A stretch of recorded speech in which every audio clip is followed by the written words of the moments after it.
Kapag minamalas ka nga naman, oh. Buwisit! Ano bang nangyari, ha? Bakit ka nagagalit? Isa ka pa eh! Sa magaling yung binigay mong pera kanina, ha?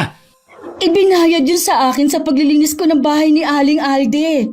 Kaya naman pala luma ang pera na parang galing pa sa baul. Galing pala sa matandang hukluban na yon. Kaya akong minalas eh. Kasalanan mo to!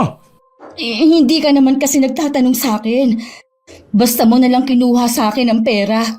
Nangangatwiran ka pa talaga, ha? Lahat ba ng pera na patalo mo sa sugal? Sa tingin mo kaya iinit ang ulo ko ng ganito kung may natira? Wala na kasi tayong pambiling bigas eh. Maliit na problema lang naman yan eh. Ako pa ba gagawa ng paraan? Umutang ka muna sa tindahan. Ayaw na kasi magpautang ni Aling Lolet dahil mahaba na raw ang listahan natin. Huwag mo lalong painitin ang ulo ko, Perla. Dahil malilintikan ka talaga sa akin. Kasi naman, may pera na tayo. Pinatalo mo pa sa sugal. Hindi ka ba talaga titigil, ha? Gusto mo tama ka sa akin? Oo na, titigil na ako. Makalayas na nga. Lalo lang masisira ang gabi ko dito. Saan ka na naman ba pupunta? Wala kang pakialam! Makailang beses ko pang tinawag ang asawa kong si Ricky pero hindi na niya ako nilingon. Tuloy-tuloy lang siya sa pag-alis. Siguradong uumagahin na naman siya ng uwi. Binalikan ko na lang ang ginagawa kong pagtutupi ng mga damit namin. Ilang minuto pa lang ang nakakalipas narinig kong bumukas ang pinto. Dahil nakatalikod ako sa gawing yun, inakala kong bumalik ang asawa ko. Ay, mabuti naman bumalik ka. Faye? Ay, ikaw pa lang dumating. Mano po, Nay? Ang itay? Kaaalis lang niya eh. Hindi mo ba nakasalubong sa labasan? Hindi po, Nay eh. Hindi ko nga alam kung saan siya pupunte. Gabi-gabi na lang siya umaalis tapos umaga na kung umuwi. Teka, bakit nga pala umuwi ka ngayon? Akala ko ba sa isang linggo ka pa uuwi dito sa atin? Iniisip ko po kasi kayo. Baka wala na kayong panggastos dito sa bahay. Ang totoo nga niyan, hindi pa ako nakakasaing. Wala kasing bigas eh. May dala po akong bigas dito, tsaka mga delata galing kay Ate Ira. Bakit nga pala hindi mo kasama ang kapatid mo? Busy po sa trabaho kaya ito na lang ang ipinadala niya sa akin. Salamat ka mo sa padala niya ha, kapag bumalik ka sa kanya. Sasabihin ko po kay ate. May dala po akong lutong ulam dito. Kanin na lang po ang kulang. Ako na ang bahalang magsaing. Maupo ka na lang dyan. Alam kong pagod ka sa biyahe. Malayo-layo din ang pinanggalingan mo eh. Nay, nagsusugal pa rin po ba ang itay? Minsan lang nak. Wala naman kasi siyang trabaho eh. Ako naman, pa-extra-extra lang kapag merong magpapalinis ng bahay at magpapalaba. Ayaw niyo pa kasing sumama sa akin Alam mo namang kailangan ako ng tatay niyo eh. Paano kapag sinumpong siya ng hika niya? Sino mag-aalaga sa kanya? Sa tanda ba naman ni tatay, hindi pa niya kayang alagaan ang sarili niya? Mag-asawa kami ng tatay mo. May sumpaan kami sa harap ng altar na magsasama kami habang buhay. Kayo lang naman po ang tumutupad sa pangakong yan. Pero ang itay, matagal nang nakalimot sa sumpaan niyo. Kapag nag-asawa ka na, maiintindihan mo rin ako. Sa 4 kong anak, si Faye ang pinakamabait. Pangalawa siya sa magkakapatid. Pareho sila ng ate niya na nagtatrabaho na at sinusuportahan sa pag-aaral ang dalawa nilang kapatid. Nakasalukuyang nasa poder ng lola nila. Habang naghahapunan kami, sinabi ni Faye na ilang araw muna siya sa bahay. Natuwa naman ako sa sinabi niyang yun. Mas matutuwa sana ako kung dito ka na mag-uuwian. Kung tutuusin, malapit lang naman ang trabaho mo dito. Nag-iipon na po ulit kasi ako para sa pag-aaral ko Talaga palang desidido ka nang magpatuloy sa pag-aaral. Ito lang po kasi ang naiisip kong paraan para mabago ang takbo ng buhay natin Hindi naman masamang mangarap Kaya lang, masyado naman yatang matahyog ang pangarap mo makatapos. Tingnan mo nga ang ate mo, mas ginusto na lang ring magtrabaho. Nakakatulong pa siya sa mga kapatid mo. Iba naman po si ate. Pinili niya yun. Ako naman po pangarap ko talagang makatapos. At suportado naman ako ni ate sa gusto ko. Ikaw ang bahala. Sana lang regular kang nakakapagpadala dito sa amin. Sa totoo lang, hindi na kasi sumasapat ang kita ko sa pang-araw-araw na gastusin namin. Huwag po kayong mag-alala. Padadalhan ko po kayo lagi. Hindi nga lang po ganun kalaki dahil gusto ko na pong makaipon agad. Ay, lagi talagang hadlang yung kagustuhan mo mag-aral para matulungan kami ng itay mo. Dapat nga po noon pa ako nakapag-aral Kung hindi nga lang nawala yung ipon ko. Huwag mo nang balikan ang nakaraan, tapos na naman yun Hindi ko lang po kasi maiwasan na manghinayang. Mahigit 1 taon ko rin pong ipon yun. Tapos ipinangsugal lang pala ni Itay. Hayaan mo lang yun, pero lang naman yun Tsaka, hindi naman ibang tao ang kumuha nun. Yun na nga po Hindi ibang tao ang kumuha. Dahil sa ginawa ni Itay, para na rin yung pinatay ang pangarap kong makapag-aral. Hindi naman sinasadya yun ng itay mo. Pinagbayaran naman na niya yun Kita mo nga, halos 2 linggo siyang naghirap nun dahil sa hika niya. Hanggang kailan po ba kayo magiging sunod-sunuran kay tatay? Sabi ko nga sa'yo, hanggat wala ka pang asawa, hindi mo ako maiintindihan. Marami naman pong mga mag-asawa dyan, pero hindi naman katulad nyo. Huwag mo naman akong ikumpara sa ibang tao. Iba-iba naman ang mag-aasawa. Ang punto ko lang po, bakit hindi nyo sila gayahin? Ang masasabi ko lang, hindi kami perpekto ng tatay ninyo, pero mahal namin kayo. At patawarin mo ko anak kung hindi sapat ang kakayanan namin para mapag-aral kayo. Naiintindihan ko naman po kayo. Pero sana, wag nyo nalang hadlangan ng mga pangarap ko. Oo anak, hindi na kita ko kontrahin sa gusto mong gawin sa buhay mo. Salamat po, Nay. Pangako po, kapag nakatapos ako ng pag-aaral ihahango ko kayo sa hirap. Ay salamat anak, napakaswerte ko talaga sa'yo. Aminado naman ako na malaki ang pagkukulang ko sa mga anak ko. Kaya lang sa katulad ko na hindi nakatapos dahil sabi nga ng lola nila. Mas inuuna ko pa ang barkada at pakikipagnobyo noong araw. Kaya siguro wala din akong pangarap sa mga anak ko. Kinabukasan maliwanag na nang dumating si Ricky sa bahay. Hindi rin niya maitago ang pagkagulat nang madatnan si Faye sa bahay namin. Aba, may bisita pala tayo. Kailan ka pa dumating? Kagabi lang po, Tay. Mano po pala? Bakit ikaw lang ang umuwi? Abala po kasi sa trabaho si ate Sina Winwin po at Kim may pasok pa po sa eskwela. Wala na talaga kaming aasahan sa ate mo. Kung ayaw niya kamong umuwi dito sa atin, mabuti pa mag-asawa na lang kamo siya. Wala pa po sa isip ni ate ang pag-aasawa. Wala rin naman siyang silbing anak Pagkatapos namin siyang alagaan at palakihin, hindi man lang siya tumanaw ng utang na loob sa amin ng nanay niya. Siya naman po ang nagpapaaral sa 2 pa naming kapatid Dapat lang naakuin na niya ang pagpapaaral. Ayaw naman niya magbigay sa amin Hindi naman po kasi ganun kalaki ang kita ni ate. Sapat lang po talaga para matustusan ang pag-aaral ng 2. Ang tigas din kasi ng ulo niya Binibigyan siya ng pagkakataon na guminhawa ang buhay niya. Ano ginawa niya? Tumakas! Hindi po talaga gusto ni ate na makapangasawa ang kumpare nyo.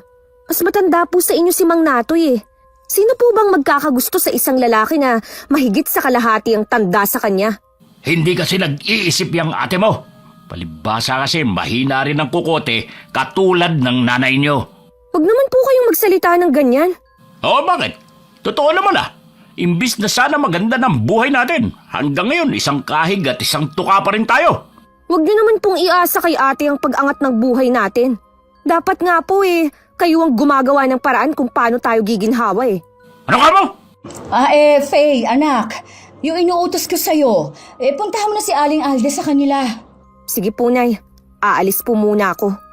Ikaw naman, Ricky. Bakit kasi kailangan mo pang ungkatin ang nakaraan? Tapos naman na yun Nabara ka tuloy. Sa naalala ko Mabuti na rin nga siguro na hindi na magpakita sa atin ang ate niya. Baka kung ano lang ang magawa ko sa kanya. Alam mo bang hanggang ngayon, umaasa pa rin si paring Natoy sa anak natin. Ano nga ang gagawin natin kung ayaw ni Ira? Dapat kasi noon pa, binantayan mo para hindi nakaalis. Hindi ko naman kasi alam na maglalayas ang anak natin Dati naman kasi masunurin siyang bata. Hindi man lang nag-iisip na mapapaganda ang buhay niya at maging tayo. Oh, siya, tama na yan. Sigurado, hindi ka pa kumakain. May ulam pa sa kusina. Mag-almusal ka na muna. Ay, mabuti pa nga. Umiinit lang lalo ang ulo ko kapag gutom ako eh. Pagkatapos kumain, natulog muna si Ricky.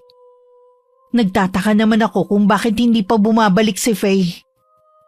Malapit na magtanghalian nung dumating siya. Bakit ngayon ka lang? Pasensya na po, Nay. Napadaan lang po sa bahay ng kaibigan. Hindi po ako agad pinakawalan ni na Jovi eh.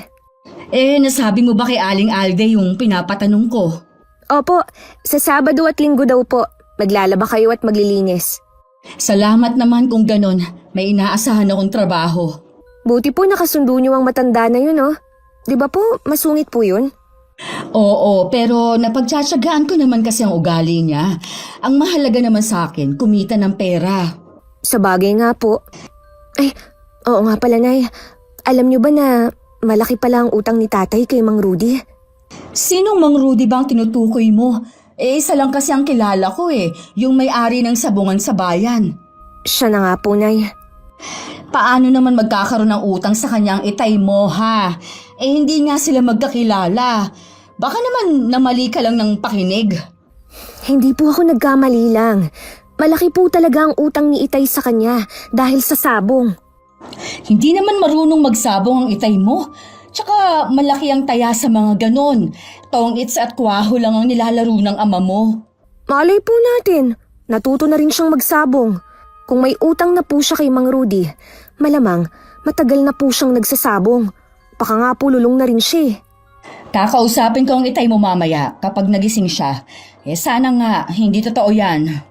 Sana nga po, dahil hindi po maganda ang naririnig ko tungkol kay Mang Rudy. Tungkol sa mga may utang sa kanya. Ano ba ang sinasabi nila sa taong yun? Bigla na lang daw nawawala ang mga taong may utang sa kanya. Sabi pa po nila, malaking grupo daw ang kinabibilangan ng grupo ni Mang Rudy. Diyos ko, huwag naman sanang mangyari yun sa tatay mo. Noon pa kasi, sinasabi na namin ni Ate Ira, walang maidudulot na magandang pagsusugal ni Itay. Sinasabihan ko naman ng itay ninyo. Kaya lang hindi naman nakikinig. Nagagalit pa nga sa akin Lagi pa akong pagbabantaan na sasaktan. Kapag nagkataon na malaking problema ang kakaharapin ni Itay. Pati tayo sigurado na madadamay. Huwag ka muna magsalita ng tapos. Hintayin muna natin na makapagpaliwanag ang itay mo. Teka nga lang, titingnan ko kung gising na siya. Sinilip ko sa kwarto si Ricky na tanging lumang kortina lang ang nagsisilbing tabing. Nakadapa siya at tumihilik pa. Nag-aalalang tinitigan ko siya bago ako tumalikod. Nung tanghalian tuloy hindi ako makakain ng husto. Laman ng isip ko ang tungkol sa sinabi ng anak kong si Faye.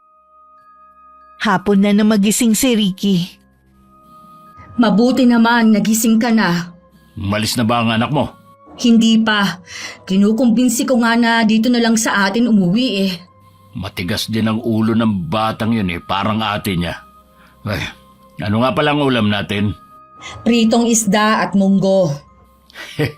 Mabuti meron tayong matinong ulam ngayon. Sana laging ganito. Ricky, meron sana akong gustong itanong sa'yo. Tungkol saan? Totoo bang nagsasabong ka rin? Ha? Paano mo nalaman ang tungkol sa bagay na yan? Hindi na mahalaga kung paano ko nalaman. Magsabi ka nga ng totoo. Malaki daw ang pagkakautang mo kay Rudy. Totoo ba? Ay, huwag kang mag-alala! Mababayaran ko rin siya! Sa dami ng tao, sa kanya ka pa talaga nagkautang. Hindi mo ba alam na hindi magandang reputasyon ng Rudy na yon? May kinalaman daw siya sa mga nawawalang tao na may utang sa kanya. Huwag kang maniwala sa mga naririnig mo. Wala namang katotohanan yun Baka ibang grupo lang ang may gawa ng sinasabi mo. Hindi mo pa rin maiaalis sa akin na mag-alala. Bakit naman kasi pati sabong pinasok mo na rin? Sinasamahan ko lang naman si paring Orly. Libangan lang naman May utang ka nga sa Rudy na yon. Paano kung may masama siyang gawin sa'yo, ha? Hati naman kami ni paring Orly sa utang namin. Maliit lang na halaga yun. Nakakapag-alala pa rin. Pwede ba? Tigilan mo na yung pagsasabong mo at kahit anong sugal pa. Sino ka naman para pagbawalan ako? Ha? Wala kang pakialam sa biso ko. Nag-aalala lang naman ako sa'yo eh. Kapag nagkataon, madadamay pati kami ng mga anak mo. Pambihira ka naman, Perla. Kung ano-ano na agad ang pumapasok sa utak mo. Malis ka nga muna sa harapan ko. Nalibadbaran ako sa'yo. Baka mawalan ako ng gana kumain. Baka hindi ko malunok tong kanin at ulam. Sana naman, sa pagkakataong ito, makinig ka naman sa akin. Oo na! Kapag nabayaran ko na yung utang ko, hindi na ulit ako magsasabong. Siguro naman, titigilan mo na ako niyan. Duda pa rin ako sa sinabi na yun ng asawa ko. Alam kong lulong na siya sa sugal kaya hindi niya agad mahihinto ang ginagawa niya. Nang sumunod na araw naman umalis na si Faye. Kami na lang ulit mag-asawa sa bahay. Mabuti na lang kinuha na akong regular na tagalaba at tagalinis ni Aling Alde. Ito na nga pala ang bayad ko sa'yo sa 2 araw. Maraming salamat po, Aling Alde. Malaking tulong po ito sa akin. Kung hindi nga lang ako naaawa sa'yo hindi kita kukunin para maglaban ng mga damit at maglinis itong bahay ko. Tatanawin ko pong malaking utang na loob itong ginagawa ninyo. Hanggang ngayon ba wala pa ring trabaho ang asawa mo? May hika po kasi si Ricky kaya hindi po makapagtrabaho. Ang mga anak mo naman, lalo na yung pangalawa mo, nag-aaral na ba siya? Umextra din kasi yun sa akin hindi ba? Sabi niya nag-iipon siya para makapag-aral. Yung 2 ko pong anak nasa lola nila. Yung si Ira at Faye po, mga nagtatrabaho na. Hindi po natuloy si Faye na mag-aral. Medyo kapos pa rin ho kasi Ganun ba? Sayang naman. Mukhang matalino pa naman ang batang yun.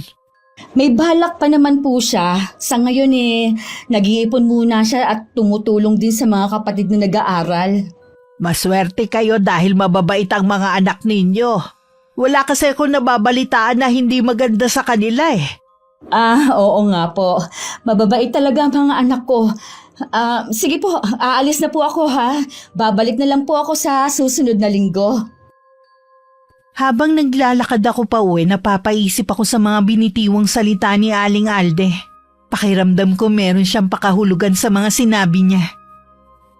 Hindi siguro lingid sa kanya kung anong meron sa pamilya namin. Ipinagkibit-balikat ko na lang yun. Mas kailangan kong kumita kaysa isipin ng opinyon sa amin ng mga tao. Pagdating sa bahay, naroon na si Ricky. Mabuti naman, dumating ka na. Kanina pa kita hinihintay Bakit mo naman ako hinihintay? Kailangan ko kasi ng pera. Naniningil na kasi yung kakilala ni paring Orly Akala ko ba hindi ka na magsusugal? Baka mabawi ko pa ang natalo ko. Lagi mo na lang yung sinasabi, pero hindi ka naman makabawi. Lalo ka pang nalulubog sa utang. Kaya ako lalong minamalas Kontra ka ng kontra. Ang mabuti pa, ibigay mo na lang sa akin ang kinita mo ngayon.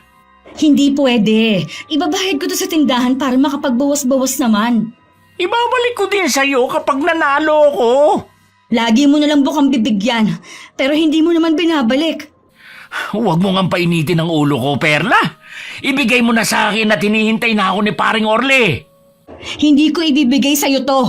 Ako ang nagpapakahirap sa pagtatrabaho, tapos ipangsusugal mo lang. Ganon Hayop ka talaga! Ganyan ka na ba talaga kasugapa sa pagsusugal, ha? Oo, kaya sa ayaw at sa gusto mo, ibibigay mo sa akin ang kinita mo. Ibalik mo yan sa akin! Mahawa ka naman sa akin! Hindi! Akin na to! Magtrabaho ka na lang ulit! Hindi ako papayag na kunin mo! Akin na sabi yan! Hindi ka ba talaga titigil, ha? Itong sa'yo! Sama mo! Ricky! Ibalik mo sa akin ang pera ko! Bahala ka dyan! Hinihintay na ako ng mga kasama ko! Ricky! Bumalik ka dito! Napalupasay na lang ako sa sahig sa harap ng pintuan. Wala na akong pakialam kung narinig ng mga kapitbahay namin ng pag-aaway naming mag-asawa. Sanay naman ako na lagi kami pinag-uusapan. Abot tenga naman ang ngiti ni Ricky habang nagmamadali papuntang sabungan. Mabuti na lang talaga may pera si Perla. Babawi ako ngayon. Nakakapagtaka lang. Tuwing pumapasok sa kay Tandang Alde, lagi na lang amoy baol. O di kaya naman, amoy luma itong pera niya. Kasing amoy na rin niya ang pera niya. Di bale, pera pa rin to. Pangpusta din to sa laban. Dahil hindi naman kalakihan ng dalang pera, ipinusta lahat yun ni Ricky sa isang laban. Taimtim pa siyang nagdasal sa isip. Pero parang nagdilim ang paningin niya nang makitang mabilis na natalo ang manok kung saan siya tumaya. Nalinti ka na. Buwisit! Ang malas talaga. Buti pa si paring Orly. Ngising aso na naman. Sigurado na panalo siya. Bigong umuwi si Ricky ng bahay. Hindi pa naman ako tulog nun kaya alam kong dumating siya.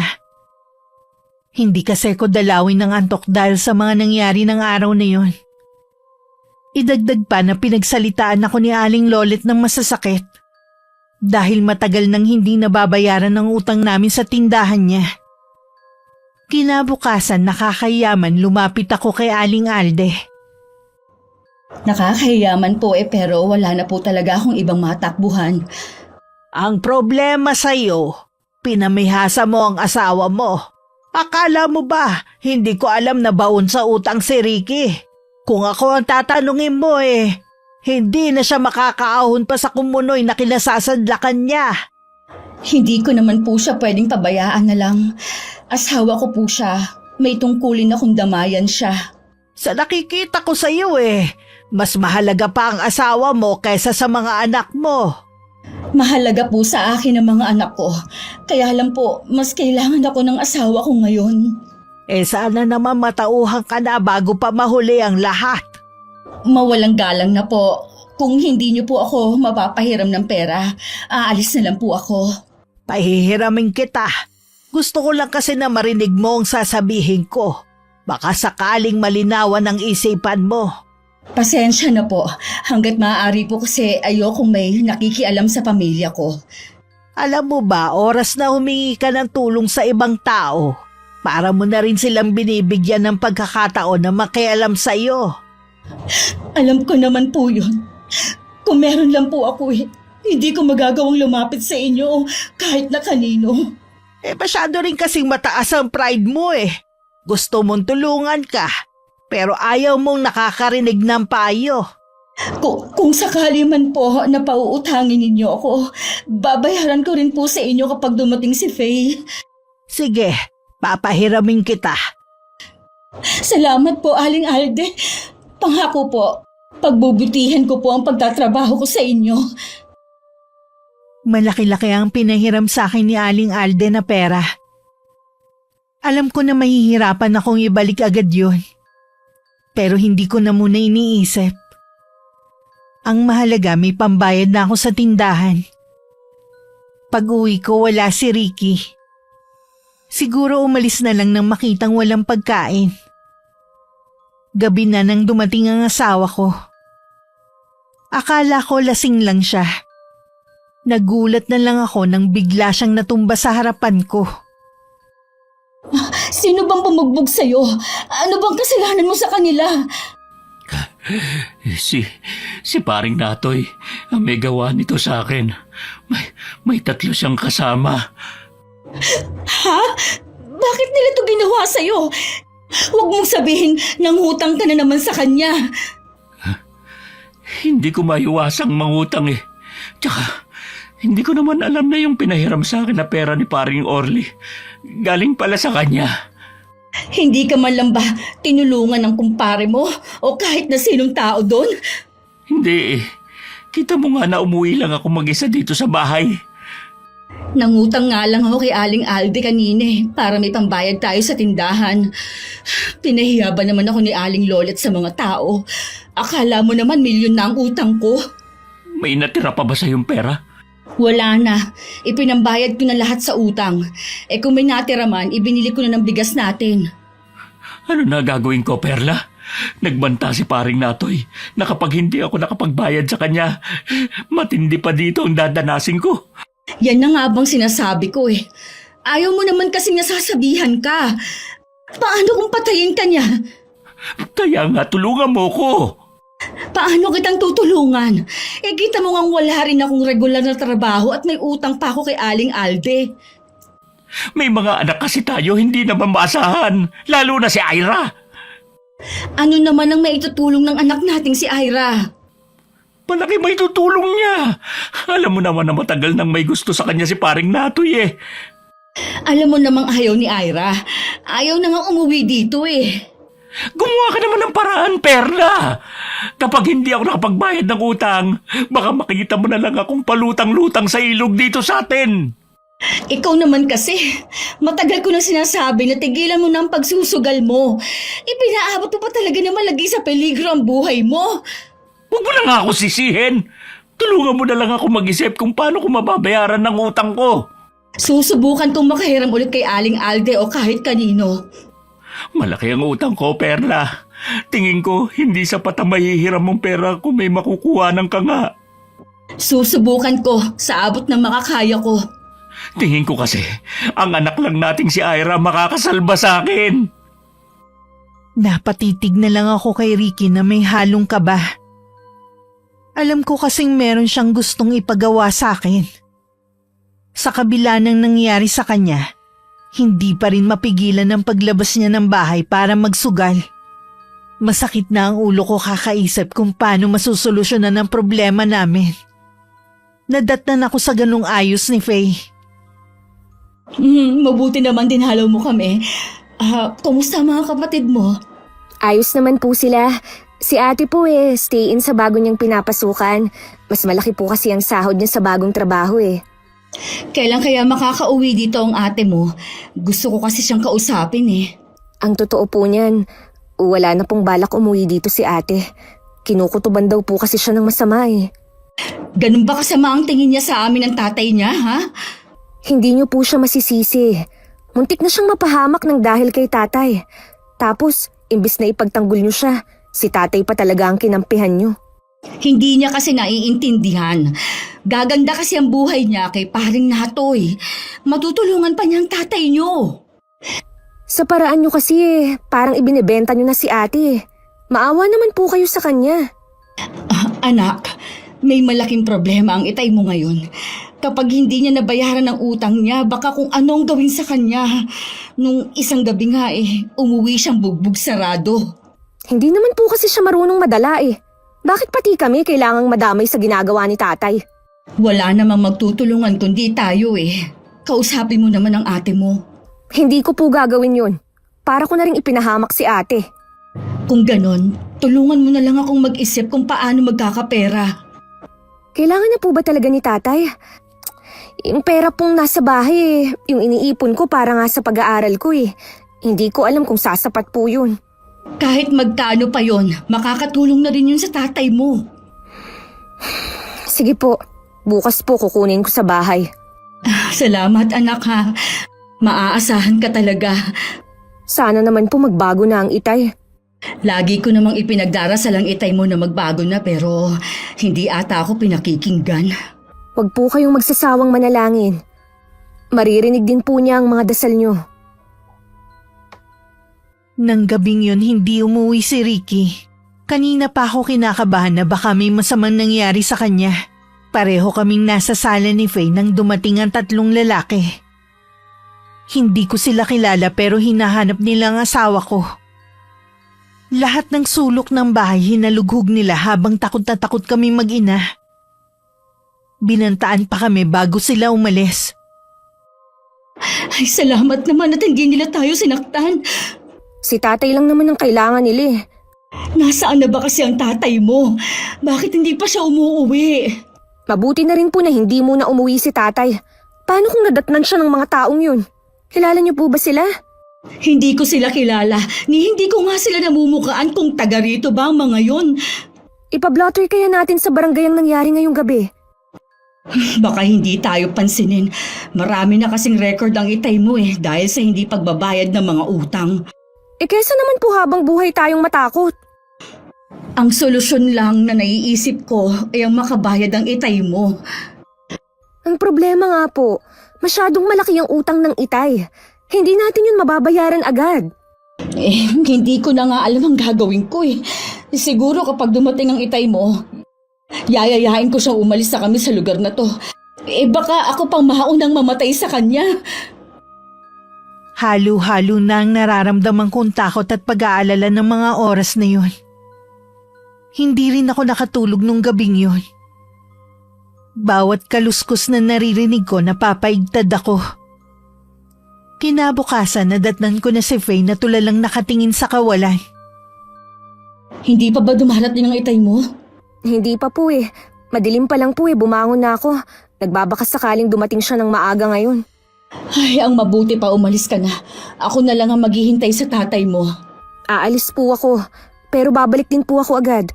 Kukunin ko lang yung perang naipon ko. Pasensya ka na anak kung pati ikaw nadamay sa problema ng tatay mo. Sabi niyo nga po, pamilya na tayo. Tutulong po ako sa abot ng makakaya ko. Sana lang po, Nay, huwag niyo nang pilitin si ate na gawin ang gusto niyo. Maawa na po kayo sa kanya. Oo anak, hindi na. Aalis ka na ba ngayon? Opo, hinihintay ko lang po kayong magising. Mag-iingat ka ha. May kumakatok anak sa pinto. Baka ang tatay mo na yan. Ako na lang po ang magbubukas. Sana naman ang itay mo na yan.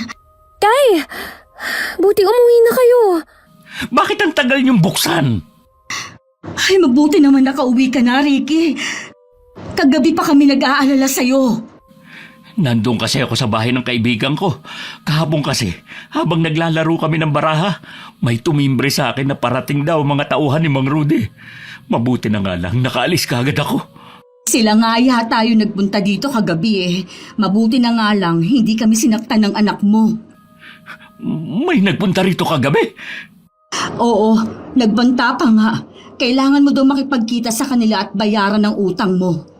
Anak nang, saan naman ako kukuha ng mahigit kalahating milyon? Ano, Tay? Ganun kalaki ang utang nyo? Sa iisang tao lang ba yun? Oo anak, ganun kalaki ang utang ko kay Mang Rudy. Hindi ko naman kasi alam na malululong ako sa sabong na yan eh. Tay naman, saan tayo kukuha ng ganun kalaking pera? Kahit ibigay ko sa inyo ang ipon ko, barya lang yun sa utang nyo. Kaya nga baka pwede niyong kumbinsihin ng ate Ira mo na pumayag na sa gusto ni paring Natoy. Kapag pumayag siya, handang bayaran ni pare ang mga utang ko at kakalimutan na rin niya ang utang ko sa kanya. Kayo ang may utang. Dapat kayo ang gumagawa ng paraan. Wala na nga akong maisip na paraan. Mabuti pa nga siguro mamatay na lang ako. Total wala naman kayong pakialam sa akin eh. Huwag mong sabihin yan, Ricky. Hindi ko kakayanin kapag may masamang mangyari sa'yo. Doon na rin ako pupunta. Kung hindi papayag ang anak mo. Pero hindi ako makahinga. Faye, inaatake ng hika ang itay mo. Kunin mo ang gamot niya sa kwarto, dali! Natataranta namang sumunod si Faye. Noon lang ulit sinumpong ng hika si Ricky. Gusto ko sana siyang dalhin sa ospital pero tumanggi siya. Magpapahinga na lang daw siya. Noong araw ding yun, pinuntahan ko si Ira. Pumayag ka na, anak. Kung kinakailangan lumuhod ako sa'yo, gagawin ko. Bakit niyo ba ginagawa sa akin to? Lumayo na nga ako eh. Pinuntahan niyo pa ako rito.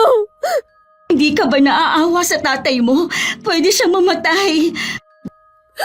Kasalanan naman niya lahat. Bakit kailangan ako magbayad? Huwag mong kalilimutan, ama mo pa rin siya. Utang mo sa kanya kung bakit ka nabubuhay ngayon. Bakit? Ginusto ko ba na mabuhay? Hindi naman ah. Lalong hindi ko ginusto na kayo ang maging magulang ko. Kung pwede sanang pumili, hindi kayo ang gugustuhin ko. Pareho kayong walang kwenta! Huwag mo kong masigaw-sigawan. Anak lang kita. Kahit paulit-ulit mo akong saktan, hindi na magbabago pa ang pagtingin ko sa inyo ng itay. Hindi nyo na nga kami nagawang alagaan. Gusto nyo pa akong ipambayad sa utang? Akala mo naman, hindi ka makikinabang. Mayaman si paring Natoy. Kaya niyang ibigay sa'yo marangyang buhay. Hindi ko kailangan ng pera niya kung galing naman sa masama. Gaga! Pera pa rin yon. Hindi na mahalaga kung saan galing. Ang mahalaga, maisasalba nun ang buhay ng itay mo. Makakapag-aral na rin si Faye at ang dalawa mong kapatid. Mag-isip ka nga, Ira.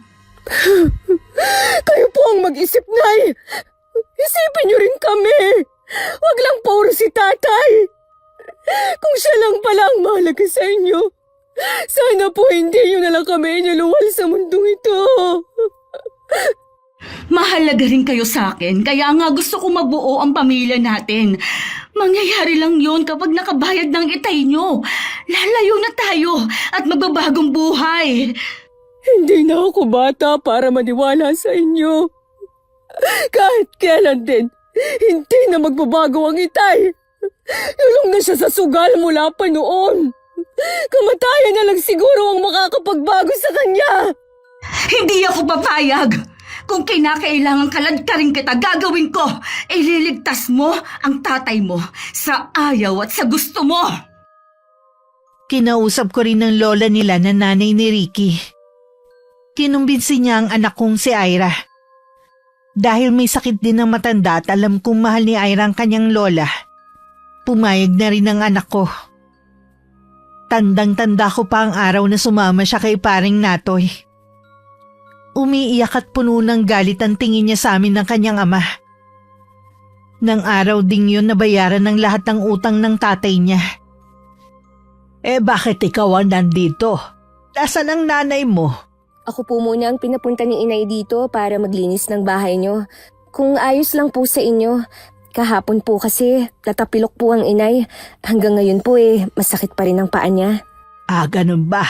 Ayos lang naman sa akin Kilala naman kita mula noon pa. Alam kong mabait kang bata. Salamat po. Sabihin nyo na lang po kung ano po ang mga dapat kong gawin. Medyo maselan ako pagdating sa kalinisan ng bahay. Di bali na mabagal ang kilos basta maayos at malinis. Gagawin ko po lahat ng makakaya ko para po makapasa ang paraan ng paglilinis ko. Nasa kusina ang ginagamit ng nanay mo na panlinis. Kunin mo na lang doon. May isa lang akong kondisyon. Ano po yun? Hindi mo maaaring pasukin ang kwarto malapit sa silong ng bahay na to. Maliwanag ba? Opo, maliwanag po. May pupuntahan lang ako sandali ha. Babalik din ako agad. Yung billing ko, huwag mong kalilimutan. Dahil likas na masunurin si Faye, lahat ng bilin ng matanda ay sinunod niya. Habang naglilinis, laman ng isip niya ang kapatid. Tuwing nakakausap niya kasi ito, lagi na lang umiiyak. Parang nadudurog ang puso niya. Kung pwede ko lang itakas si ate, ginawa ko na. Hindi naman nagbago ang itay Nasayang lang ang pagsasakripisyo ng kapatid ko. Lulong pa rin siya sa sugal. Sa lalim ng iniisip ni Faye na wala na sa isip na bawal nga pala siyang pumasok sa silid na yun. Nasa loob na siya na mapagtanto ang maling nagawa. Anong klaseng silid to? Bakit ang daming kandilang itim? May ganito palang kulay ng kandila? Ano ba to? Altar? Ano bang relihiyon ni Aling Alte? Ay, nandiyan na yata si Aling Alte. Bawal nga pala ako rito. Makalabas na nga. Si Aling Alde nga ang dumating. Tingin naman ni Faye walang nahalata sa kanya ang matanda. Hanggang makauwi siya sa bahay, iniisip pa rin niya ang nakita sa ipinagbabawal na silid. Napagod ka siguro sa paglilinis sa bahay ni Aling Alde. Kanina ka pa kasi tahimik dyan Ganon din ako nung unang araw na naglinis ako. Ay, ang laki ba naman ng bahay niya? Mabuti na lang po nakapasa ang paglilinis ko sa kanya. Siguro naman ilang araw pa gagaling na rin tong pa ako. Sayang rin kasi yung kay Aling Alde. Kaya nga, ikaw munang ipinalit ko. Baka mamaya makahanap siya ng iba. Sa bagay, wala namang tatagal sa kanya. Napakasuplada at napakasungit ba naman? Nay, di ba merong bulong-bulungan tungkol kay Aling Alde? Totoo kaya yun? Na ano? Baka daw mangkukulam ang matandang yon? Dati naniniwala ako pero mula nang nakapaglinis ako sa kanya, hindi na ako naniniwala sa sabi-sabi. Di ba? Sa kanya ka kumukuha ng mga pwedeng ibenta sa junk shop noon? Opo, kanina lang naman ako nakapasok sa bahay niya. O di ba? Wala naman kakaiba. Luma na nga lang talaga. Pati mga gamit kasing tandaan na rin niya. Isa nga po yun sa napansin ko kanina habang naglilinis ako. Tsaka, yung isang kwarto, bawal daw pong pasukin. Oo, bawal nga talaga. Minsan nga, tinanong ko, nagalit lang sa akin. Ayaw raw niya na maraming tanong. Kapag daw sinabi niyang bawal pasukin, sumunod na lang. Huwag mong sabihing pinasok mo. Hindi po, Nay. Ayoko naman na masira ako kay Aling Alde. Tama yan, anak. Wala nang nagtitiwala sa atin dito Tingin ng mga tao sa atin sobrang sama na. Dahil po ba sa nangyari kay ate?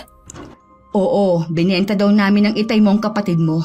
Kung makahusga naman, akala mo mga may alam sa nangyari. Totoo naman po ang sinasabi ng mga tao Pati ba naman ikaw, Faye? Kumakampi sa mga taong yan? Sa tingin nyo, ano ang tawag sa ginawa nyo kay ate? Pinilit nyo siyang makisama sa taong hindi naman niya gusto. Kapalit ng utang ni tatay. Hindi naman nagbago ang itay Mas lalo pa siyang nalulong dahil meron siyang pinagkukuhanan. Hindi lang naman para sa tatay ninyo ang ginawa namin. Para din sa ate mo. Ang ganda na ng buhay niya ngayon Hindi na niya kailangan magpakakuba pa sa pagtatrabaho. Tuwing kausap ko si ate, lagi siyang umiiyak.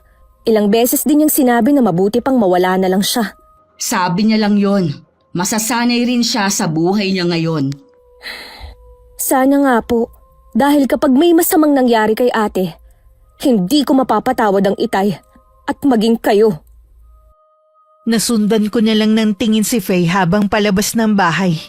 Nakakaramdam din naman ako ng usig ng konsensya dahil sa ginawa ko kay Ira. Pero pakonsuelo ko na lang na iligtas ko naman ang asawa ko.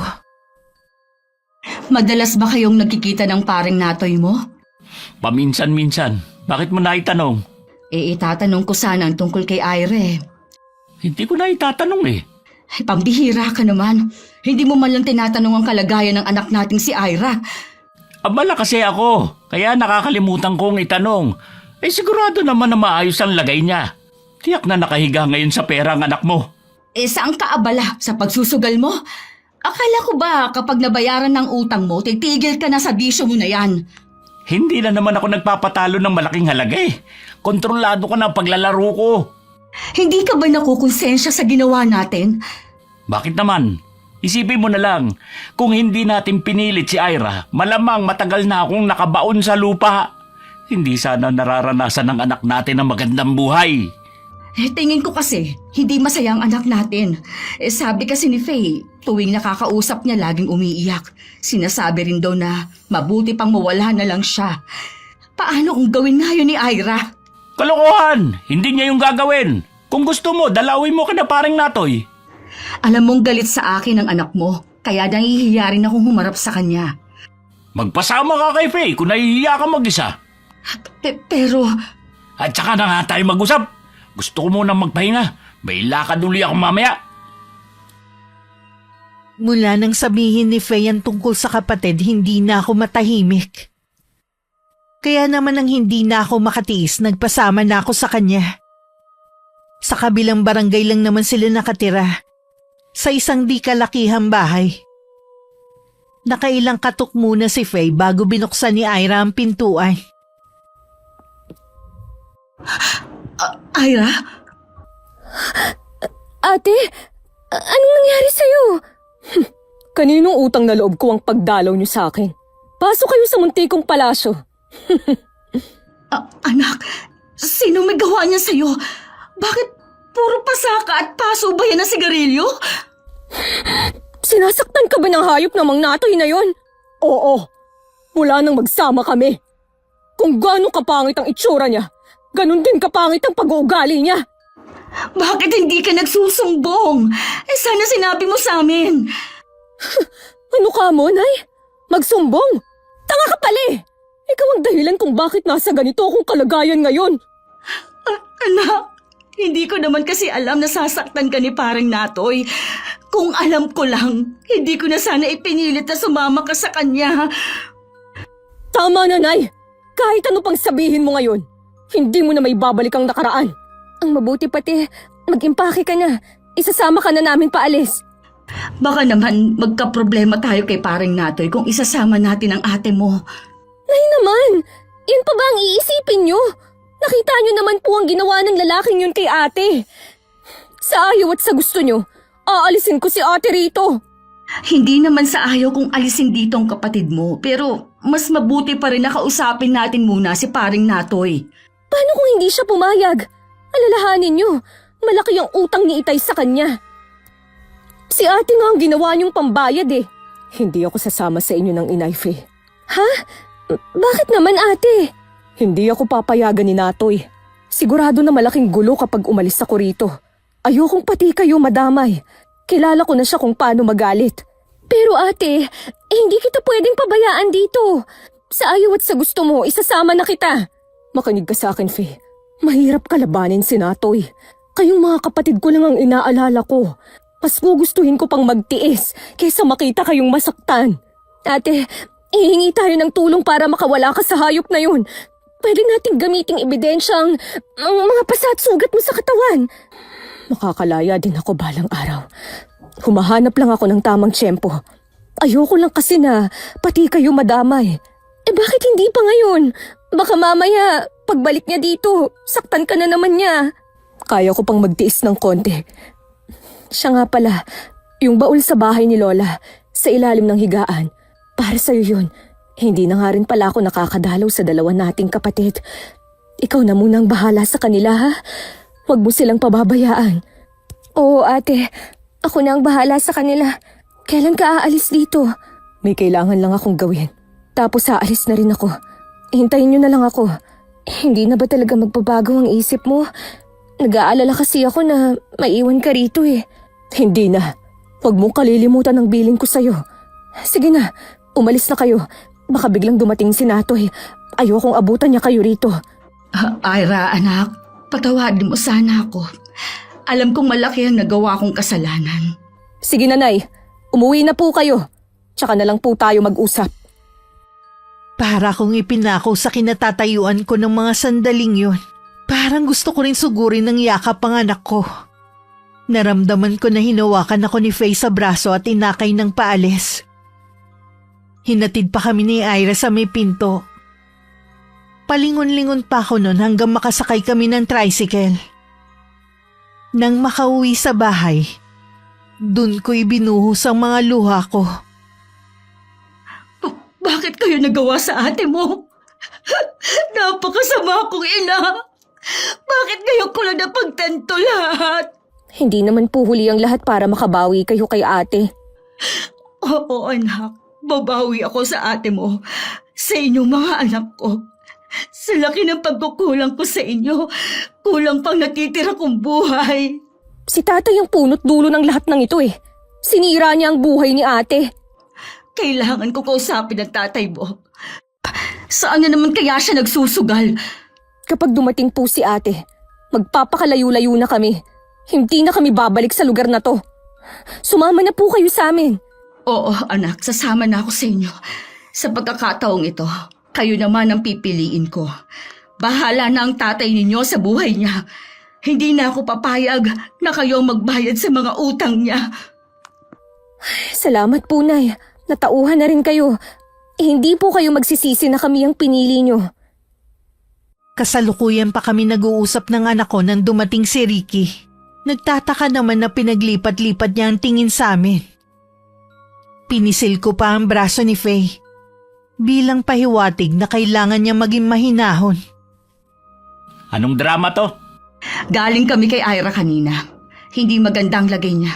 Alam mo bang nananakit pala yung kumpare mo? Kasalanan din naman ni Ira eh. Ibig sabihin, alam niyo ang nangyayari kay ate? Nakita niyo sana ang itsura niya kanina. Puro pasa at paso ng sigarilyo. Tapos sasabihin niyo kasalanan pa ni ate. Buong akala ko mapapabuti ang kalagayan ng anak natin sa piling ng kumpare mo. Ikaw lang pala ang mapapabuti. Kung alam ko lang na magiging miserable ang buhay ni Ira, sana pinabayaan na lang sana kita na patayin ang mga taong naghahanap sa'yo. Oy, Perla, kilala kita. Hindi mo ako matitiis na basta na lang mamatay. Mas mahal mo pa nga ako sa sarili mong buhay eh. Mas gugustuhin mo pa nga na malayo sa mga anak natin kaysa sa akin. Nagising na ako sa katotohanan. Masahol ka pa pala sa hayop. Pinagsisisihan ko ang ginawa kong pagpapabaya sa mga anak ko. Matagal na akong nabulag sa'yo. Pagkakataon ko naman na bumawi sa kanila. Kung ano man yang binabalak nyo mag-ina, huwag nyo nang ituloy. Hindi nyo alam kung paano magalit si paring Natoy. Pabayaan nyo na lang si Ira. Masasanay din siya sa buhay na meron siya ngayon. Masasanay sa pananakit ng demonyong yon? Palibhasa magkasimbalahibo kayo ng kumpare mo. Pareho kayo ng likaw ng bituka. Hindi ako papayag na magtagal pang pagmamalupit niya sa anak natin. Bakit? Anong gagawin mo, ha? Kung ako sa'yo, magbago ka na kung ayaw mo madamay. Huwag mo akong tinatakot. Hindi mo ko kaya kahit magsama pa kayo ng anak mong lambutin. Lumayas ka dito! Hindi ka namin kailangan! Wala kang karapatan na palayasin ako sa bahay na ito. May karapatan din ako rito. Wala kang karapatan sa bahay na to. Baka nakakalimutan mo. Wala kang ambag sa pagpapagawa sa bahay na to. Ako lahat ang gumastos dito dahil buong buhay mo nakasandal ka lang sa akin. Ang lakas ng loob mo para pagsalitaan ako ng ganyan. Makakatikim ka sa akin ngayon. Subukan yung sakta ng inay. Lalabanan ko kayo. Hindi ako natatakot sa inyo. Matapang ka, ha? Sige nga, subukan natin. Hindi ko na po kayo uurungan sa pagkakataong ito. Akala mo kaya mo na ako, ha? Sige, palag. Tingin mo hindi kita papatulan? Bitiwan mo ang anak ko kung ayaw mong ibaon ko sa katawan mong kutsilyong hawak ko. Lumayo ka sabi sa anak ko. Perla, ilayo mo sa akin yan. Anak mo naman ang naunang naghamon eh. Umalis ka dito sa bahay namin. Huwag ka na ulit babalik. Oras na tumuntog ka ulit dito. Ako mismo ang tatapos sa buhay mo. Alam kong nasulsulang ka lang ng anak natin. Lalambot din ang puso mo sa akin. Umalis ka na sabi. Alis! Iwinasiwas ko sa harapan ni Ricky ang kutsilyong hawak ko. Nahintakutan naman siya sabay karipas ng takbo. Isinara naman ni Faye ang pinto. Tsaka ako naman binitiwan ng kutsilyo sa kamay ko. Niyakap naman ako ng mahigpit ni Faye. Hindi ako makapaniwala na sa unang pagkakataon naging matapang ako sa harapan ng asawa ko. Napakatapang mo pala, Nay. Ngayon lang, dahil nagising na ako sa katotohanan, hindi na uli ako papayag na maging sunod-sunuran sa tatay ninyo. Hindi ko na kayo isasakripisyo. Sigurado, matutuwa nito si ate. Ito lang naman po ang hinihintay niya eh. Ang maramdaman na mahalaga rin kami sa inyo.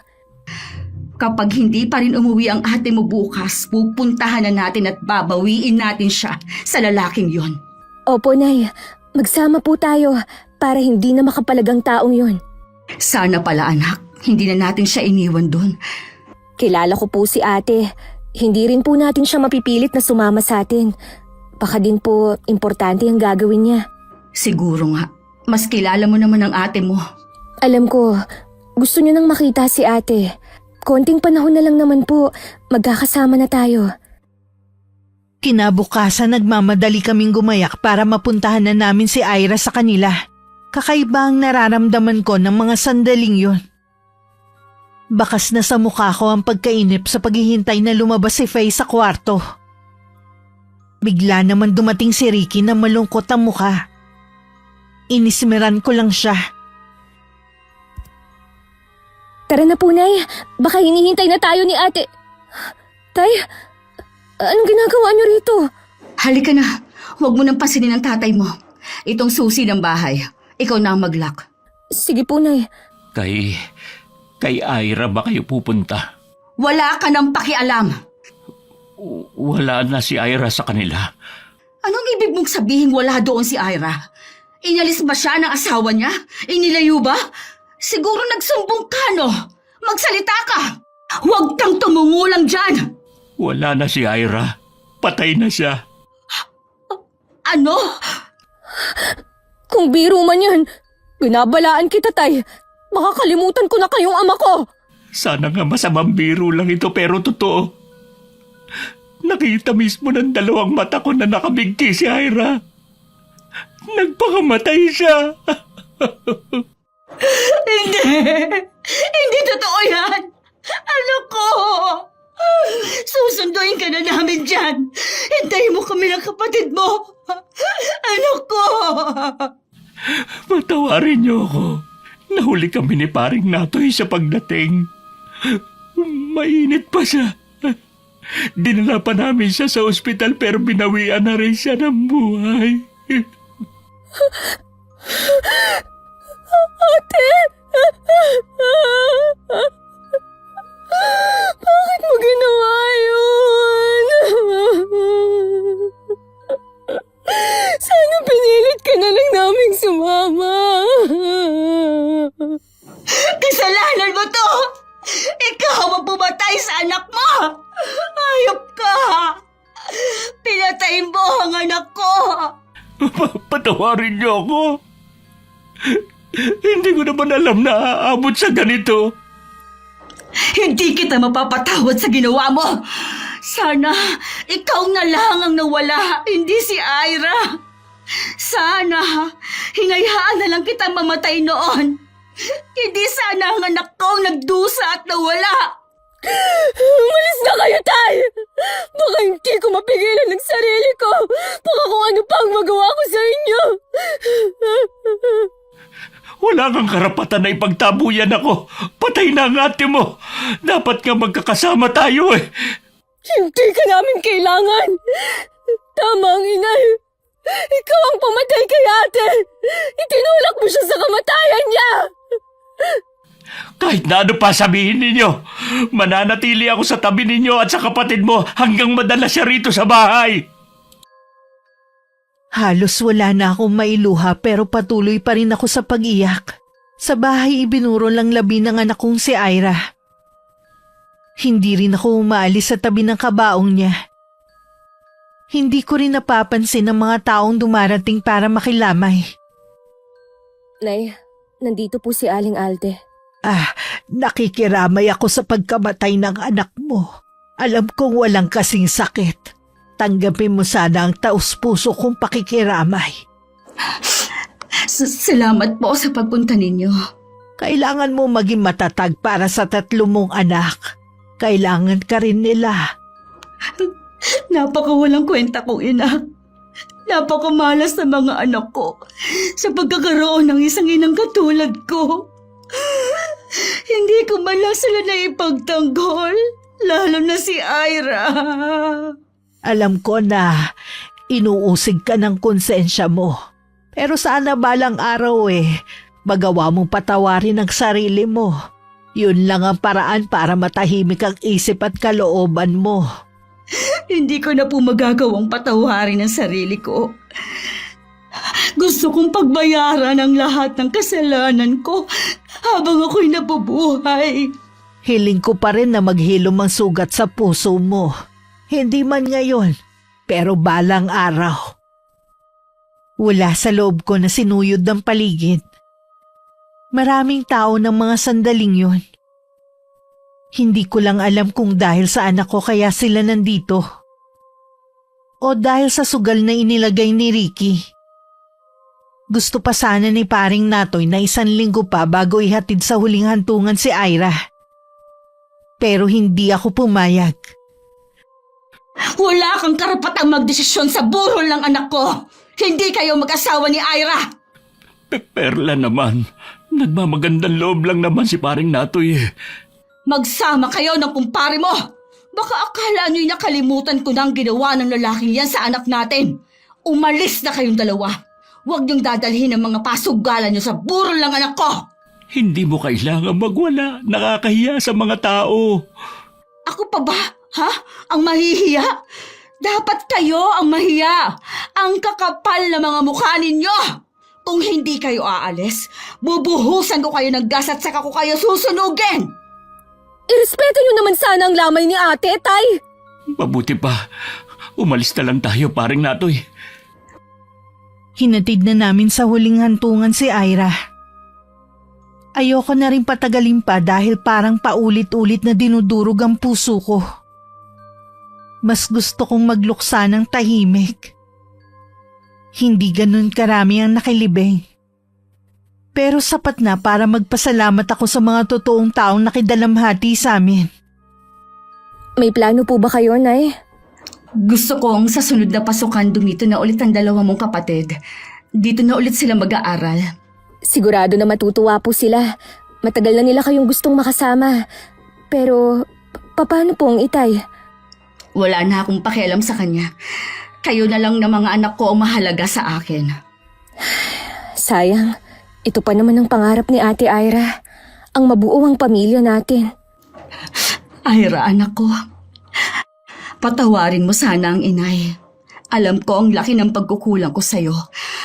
Mahal na mahal kita, anak. Malaki man po ang tampo sa inyo ni ate. Alam ko na mahal niya kayo. Sana narinig ko ang mga katagang yan nung nabubuhay pa siya. Ang sarap siguro sa pakiramdam. Nay, hindi po ako makakapayag na hindi makaganti kay na tatay at mang Natoy.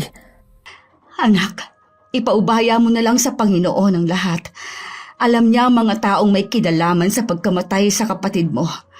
Kung sakaling ang kasama ako sa parurusahan, ay maluwag ko yung tatanggapin. Hindi na po ako makakapaghintay na maparusahan sila. Kung may masama kang binabalak, nakikiusap ako sa'yo. Huwag mo nang ituloy. Ayoko mapahamak ka. Patawarin niyo ako, Nay. Buo na po ang pasya ko. Pero, Faye, masama ang gumanti. Alam ko po, pero hindi ako matatahimik kung may magagawa rin naman ako para maiganti ang ate. Ayokong makulong ka. Dapat sila ang nasa kulungan. Hindi po ako makukulong. Hindi rin po nila malalaman ang binabala kong paghihiganti. Ano ba ang pinaplano mo? Mabuti pa po na hindi niyo muna malaman. Hindi na nga ako nag-usisa pa. Isang araw nagpaalam si Faye na pupunta lang sa bahay ni Aling Alde. Hindi naman ako nag-isip ng kung ano. Kahit kasi masungit ang matandang babae, napatunayan ko rin na busilak ang puso niya. Malamang nakita mo ang loob ng silid kung saan kita pinagbawalan na pumasok. Hindi ko naman po sinasadya na makita ang loob. Wala rin po akong pinagsabihan. O sige, pero hindi biro ang hinihingi mo sa akin, ha? Handa po ako na habang buhay magsilbi sa inyo. Basta po ibigay niyo lang po ang kahilingan ko. Hindi naman ako hihingi ng pabor sa gagawin ko kung sakali Ang gusto ko lang naman masiguro kung hindi ka magsisisi pagkatapos. Hindi ko nga po sila nakitaan ng pagsisisi sa ginawa nila sa kapatid ko. Ganon din ang gagawin ko. Huwag mo sanang kalilimutan, ama mo pa rin si Ricky. Kahit kailan naman po, hindi siya nagpakaama sa amin Wala siyang kasing sama, kaya tama lang ang gagawin ko sa kanya. Kung desidido ka na talaga, gagawin ko na ang sinasabi mo. Kukulamin ko si Natoy at Ricky. Sana nga, huwag mo itong pagsisihan. 1 linggo na ang nakakalipas nang mabalitaan namin ang pagkakasakit ni paring Natoy. Nagpapagamot daw ang lalaki sa iba't ibang doktor para malaman ang totoong karamdaman niya. Hindi ko inaasahan na pag-uwi ko may balita akong madadatnan. Saan po kayo galing, Nay? Kanina ko pa po kayo hinahanap Galing ako sa puntod ng ate mo. Dinalaw ko siya. Bakit mo nga pala ako hinahanap? Kasi po, patay na si Mang Natoy. Kanina lang umaga. Ang bilis talaga ng karma sa taong makasalanan. Sa wakas, nakaganti na ang ate mo. Mas maganda sana kung naghirap din siya gaya ni Ira. Sa tingin ko po, naghirap din siya. Hindi lang natin nakita ang pagdurusa niya. Ano ba ang dahilan ng agaran niyang pagkamatay? Nakailang doktor na daw po siya pero wala pa rin nakatuklas sa sakit niya. Hanggang sa sumusuka na raw siya ng dugo. Naubos na nga raw ang pera sa pagpapagamot Hindi kaya nakulam si paring Natoy? At kung totoo nga, dahil sa pagpapagamot niya, mas lalong napadali ang buhay niya. Kung totoong nakulam siya, Tama lang po yun sa kanya. Nakalimutan ko na kung meron nga palang batas ng tao, meron din kulam para sa ating mga mahihirap. Masaya ka ba sa nangyari kay Mang Natoy? Magsisinungaling ako kung sasabihin kong hindi ako masaya. Pero alam mong hindi maganda na magsaya dahil sa kamatayan ng ibang tao. Alam ko po, hindi pa rin maiibsan ng pagkamatay niya ang pagkawala ng ate. Magtapat ka nga sa akin, Faye. May kinalaman ka ba sa nangyari sa kanya? Ito ba ang sinasabi mo na igaganti mo ang ate mo? Wala po akong alam sa nangyari sa kanya. At isa pa po, hindi ako naniniwala sa ganyan. Siguro nga, sa dami ng mga ginawa niya ng masama, ang isa sa kanila ang nagpakulam sa kanya. Para ako nabunutan ng tinik sa pagkawala ni paring Natoy. Sa kaibuturan ng puso ko, umaasa pa rin ako na magbabago si Ricky. Hindi para makipagbalikan ako kundi para sa sarili niya. Kontento na ako sa mga anak ko. Wala akong kamalay-malay na si Ricky na pala ang susunod. Mas matinding parusa ang naghihintay sa iyo. Mararanasan mo ngayon ang ganti ng iyong anak. Uumpisan ko na yon. Ang litrato mo ang gagamitin ko. Ilang linggo ko na ring hindi nakikita si Ricky. Akala ko tuluyan na siyang nawalan ng pakialam sa amin. Nang bigla siyang sumulpot sa bahay. At unang napansin ko sa kanya ay ang pagbagsak ng katawan niya. Perla, wala na kasi akong mapuntahan eh. Nasaan ang mga barkada mo sa sugalan? Bakit hindi ka sa kanila humingi ng tulong? Nakikiusap naman ako sa'yo. Pangako magbabago na ako. Tanggapin mo lang uli ako rito sa bahay. Ilang beses ko nang narinig sa'yo na magbabago. Namatayan na tayo ng anak. Hindi ka pa rin nagbabago. Magbabago na nga ako. Bigyan mo naman ako ng isa pang pagkakataon. Kayo lang ang pamilya ko. Kaya ka lang naman lumalapit sa amin ngayon dahil wala na ang kumparing Natoy mo. Wala ka rin namang mapapala sa amin eh. Kung wala ka na mapuntahan, umuwi ka na lang sa nanay mo. Matanda na siya. Kailangan niya ng kasama. Uuwi na kasi ang dalawa kong anak dito sa bahay. Talaga bang wala na akong halaga sa'yo? Sa tingin mo, sa dami ng sakripisyo ko sa'yo, ni isa doon, hindi mo man lang nasuklian. Pati ang anak natin na wala nang hindi man ako nakakapagbayad sa mga pagkukulang ko. Wala na tayong magagawa. Magsisihan man tayo, hindi na natin maibabalik ang buhay ni Ira. Hindi na nga! Pero sana maiiwasan yon kung hindi ka naging suga para sugal.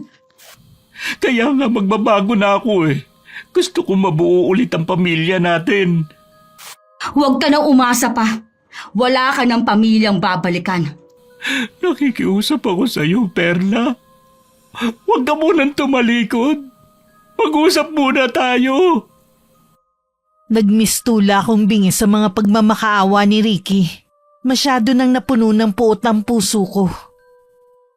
Akala ko umalis na siya pero nasa labas pa rin siya ng bahay namin. Naghihintay kung kailan ko papapasukin.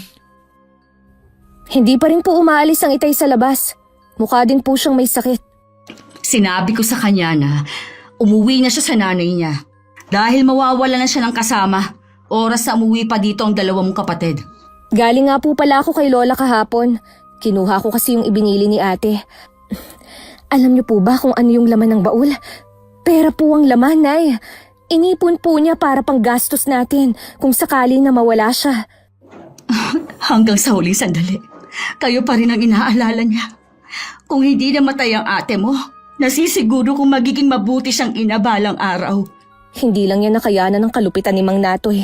Sana, nandun ako sa tabi niya. Baka sakaling lumakas ang loob niya para lumaban. Habang buhay ko nang dadalhin sa puso ko ang ginawa ko sa kapatid niyo. Nakikiusap po ako sa inyo, Nay. Kahit anong mangyari, wag na wag niyong tatanggapin dito ang itay. Dahil kung hindi, lalayo kami ng mga kapatid ko. Hindi mo kailangan sabihin yan sa akin. Buo na ang desisyon ko na hindi na ulit tatanggapin ang itay ninyo. Baka lumambot na naman ang puso niyo sa kanya eh. Isipin niyo sana lagi ang mga masasama niyang ginawa.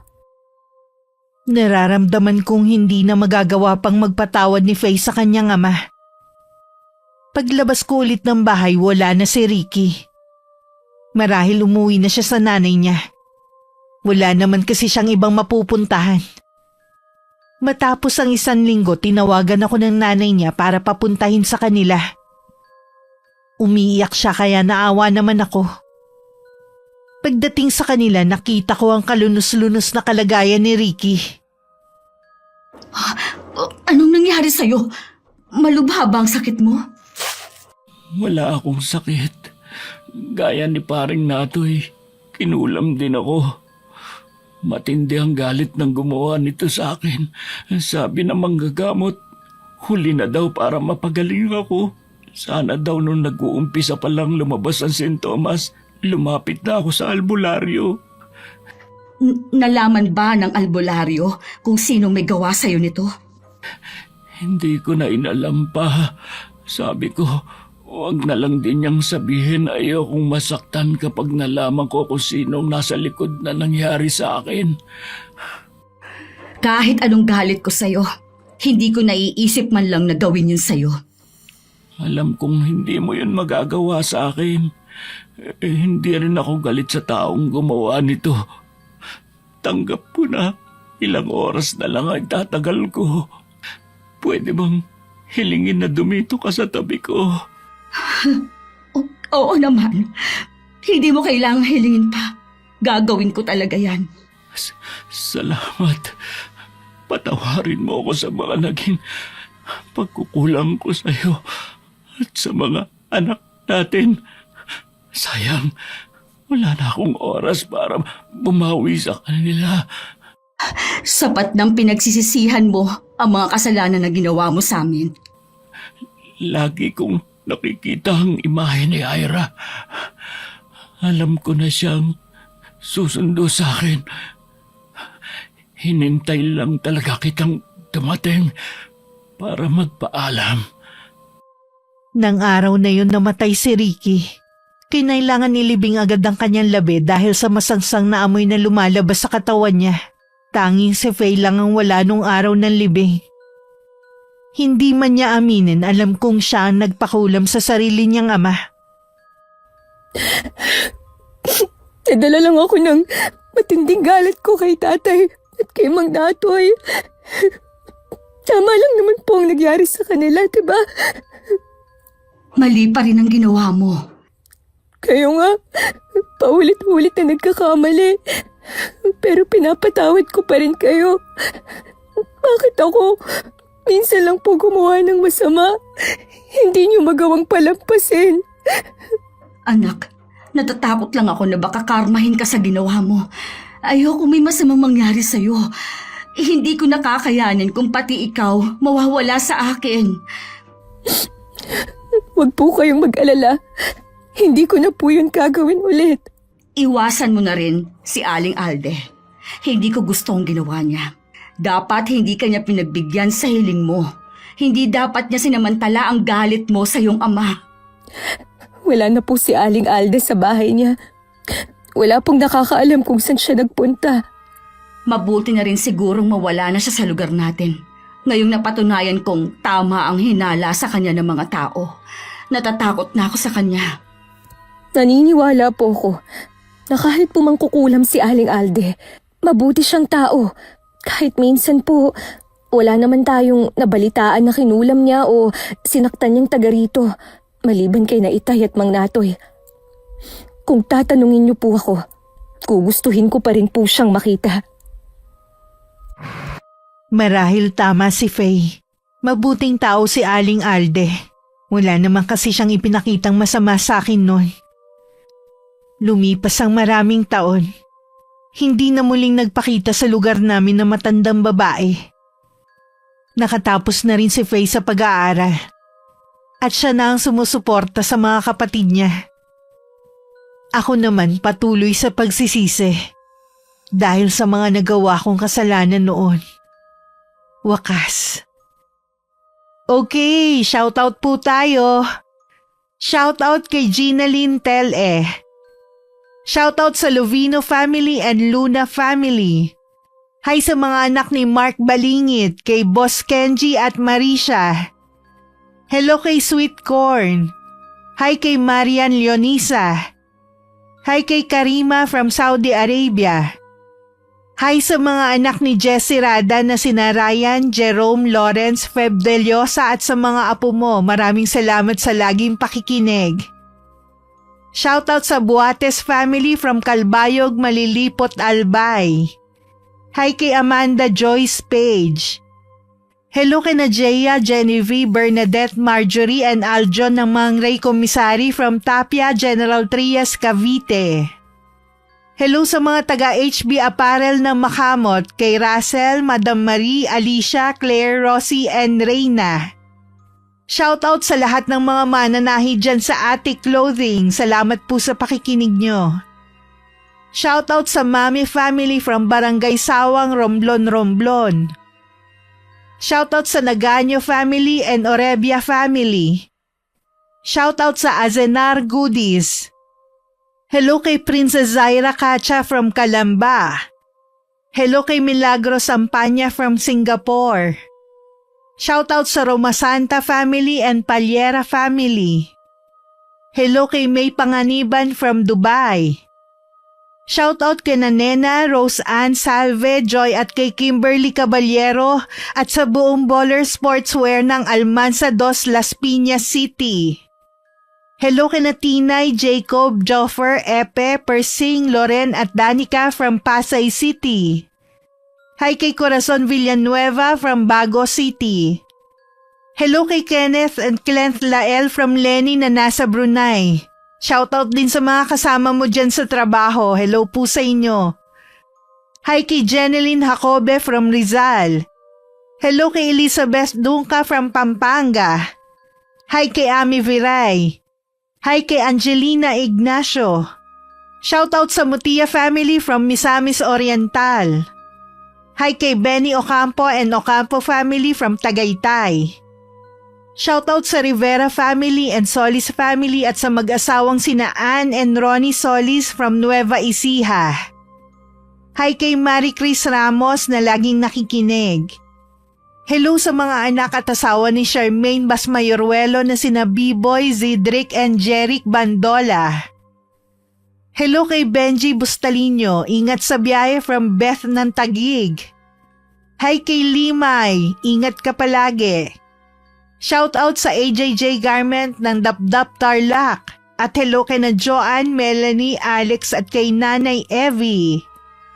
Hello kay Leones TV 44 from Baras Rizal. Hello sa Legaspi family and Borton family from Caloocan City. Hello kay Cecilia Ico at sa Ico family ng Sitio Pandan, Anupul, Bamban, Tarlac. Palakas po kayo ma'am, salamat sa pakikinig.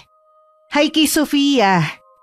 Shoutout sa Dakyado family, Kaday family, Andoy family, Hardin family, Gomez family and Seriales family. Salamat po sa pakikinig niyong lahat. Hi kay Lerin Alama from Pampanga. Shoutout sa lahat ng katrabaho ni Ramilen Abraham sa Toys R Us sa Tugigaraw. Shoutout kay na Amorada, Donald Gok, Leofer Bourbon from Saudi Arabia. Hello kay Elizabeth Maramot from Manghinaw Proper, Bawan, Batangas. Hi kay Basanta Mila from Pangdan. Hello kay Joe Contreras from San Rafael, Bulacan. Shoutout sa Vivar family from Real, Calamba. Hi kay Kiyumi from Sagay City, Negros Occidental na nasa Oman ngayon. Hi kay Mama Mercedes Gabato at kay Mary Ann Gabato. Hi kay Myra Madrelejos from Legazpi. Shoutout kay Zeldon Siga Vlogs. Hi kay Jensky Ereher. Hello kay Inang Ausa at sa mga anak mo na sina Mira, Ella, Janville at sa asawa mong si Rosmel from Lipa, Batangas. And shoutout sa Deloro family and Gonzaga family. Maraming salamat po sa pagsuporta nyo at pakikinig. Hanggang sa susunod, ingat, God bless.